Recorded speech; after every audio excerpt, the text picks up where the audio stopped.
আসসালামু আলাইকুম। এসএসসি ছাত্রদের কি অবস্থা তোমাদের পড়ালেখার? আশা করি সবাই অনেক বেশি ভালো আছো। তোমাদের পড়ালেখা আশা করি ভালোই চলছে। যারা এখনো পড়ালেখা শুরু করো নাই, আশা করি তোমার পড়ালেখা নিয়ে একটু হলেও সিরিয়াস হয়েছে। তোমাদেরকে আজকে একটা মাস্টার প্ল্যান দিব ডেইলি রুটিন হিসেবে। তুমি যেভাবে পড়ালেখা করলে এ প্লাস মিস হবে না, গোল্ডেন এ প্লাস সেটা পাইবে। সেটা হচ্ছে ডেইলি তুমি নিজে 6 ঘন্টা পড়তে হবে। স্কুলে তোমার কি পড়াইছে ওইটা দেখার দরকার নাই, তুমি ডেইলি নিজে 6 ঘন্টা পড়তে হবে। ডেইলি নিজে 6 ঘন্টা পড়বা। স্কুলে কি পড়াইছে ওইটা দেখার দরকার নাই। কিভাবে একটা চ্যাপ্টার কমপ্লিট করবে সেটা একটু পরে দেখাচ্ছি। তোমরা এখনো চাইলে, তোমাদের হাতে 7 মাস সময় আছে, তোমরা এখনো চাইলে বেসিক থেকে পড়ালেখা করে ভালো একটা প্রিপারেশন নিতে পারো। আমরা 7 মাসকে 3টে সেগমেন্টে ভাগ করি। এখন জুন মাস চলে, তাহলে আমরা জানুয়ারি মাসের 7 তারিখে তোমাদের পরীক্ষা, আমরা জানুয়ারি মাসকে বাদ দিয়ে দিব। মানে 3 মাস, 3 মাস, 1 মাস। প্রথম 3 মাস জুন থেকে জুন, জুলাই, আগস্ট। এরপর 3 মাস হলো আগস্ট থেকে আগস্ট পর্যন্ত হলে September, October, November. September, November. আর এখানে হচ্ছে ডিসেম্বর। তুমি প্রথম 3 মাস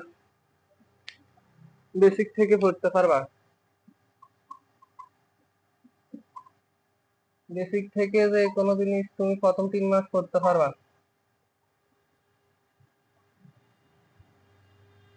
এরপর 3 মাস তুমি রিভিশন দিতে পারবা।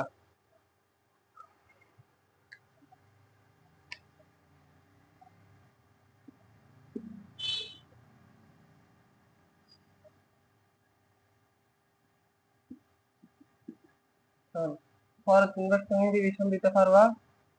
আর ডিসেম্বর মাসে তুমি যাই স্টেপ সলভ করতে পারবা।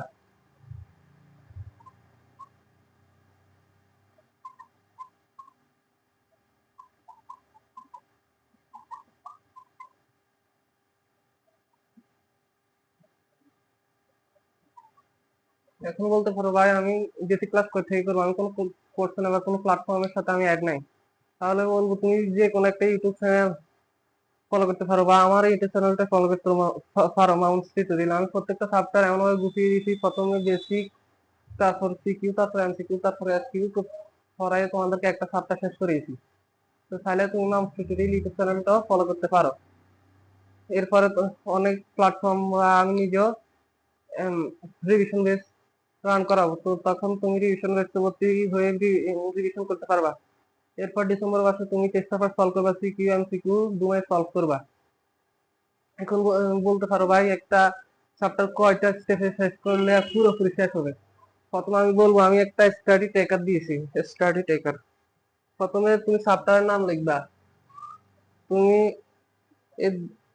মনে করো একটা চ্যাপ্টার নিছো, এরপরে তুমি ওই চ্যাপ্টারটা ক্লাস করছো কিনা।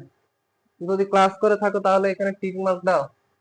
ক্লাস করার পর যদি নোট করো করো তাহলে এটা তো টিক মার্ক দাও। তারপর তুমি সিকিউ সলভ করছো কিনা। যদি সিকিউ সলভ করে থাকো, কমপক্ষে একটা অধ্যায় থেকে 15 থেকে 20টা সিকিউ সলভ করবা। যত বেশি সিকিউ সলভ করবে তোমার ভয়ভীতি তত বেশি কমবে। তুমি যদি সিকিউ সলভ করে থাকো তাহলে এটা তো টেক মার্ক দিবা। এরপর তুমি এমসিকিউ সলভ করছো কিনা। যদি এমসিকিউ সলভ করে থাকো তাহলে এমসিকিউ তো টিক মার্ক দিবা। এরপর সর্বশেষ হচ্ছে তুমি এত কিছু করার পর তুমি কি শিখেছো তোমাকে যাচাই করার প্রক্রিয়া। এরপর তুমি এক্সাম দিছো কিনা তুমি নিজে দেখো। তুমি এক্সাম দিলে এক্সামে টিক মার্ক দাও, বলো ভাইয়া এখন এক্সাম দিব কিভাবে। তুমি একটা গড়ি নিয়ে টাইম, একটা মডেল টেস্ট নিয়ে, অধ্যায় ভিত্তিক অনেক গাইডের মডেল টেস্ট থাকে, একটা মডেল টেস্ট নিয়ে একটা সময় ধরবে, ওই সময়ের ভিত্তিতে তুমি এটা সলভ করতে পারতেছো তুমি দেখো। এই সময় শেষ তুমি সলভ করা বন্ধ করে দিবে, যদিও থাকে থাকুক। এরপরে তুমি নিজে নিজে উত্তরগুলো দেখবা। এরপর কয়টা হয়েছে কয়টা হয় নাই, যেগুলো হয় না এগুলোকে মার্ক করে আবার দেখবা। এই হচ্ছে তোমার একটা সপ্তাহ শেষ করার উপায়। এখানে আমি একটা দিয়ে বুঝেছি, আমি প্রত্যেকটা সফটওয়্যারের স্টাডি ট্র্যাকার দিয়ে দিচ্ছি ভিডিও ডিসক্রিপশন বক্সে। ভিডিও ডিসক্রিপশন বক্স থেকে ডাউনলোড করে প্রিন্ট করে নিয়ে নিবা। তো আজকে এই পর্যন্ত, ভালো থাকো, সুস্থ থাকো, আল্লাহ হাফেজ, আসসালামু আলাইকুম।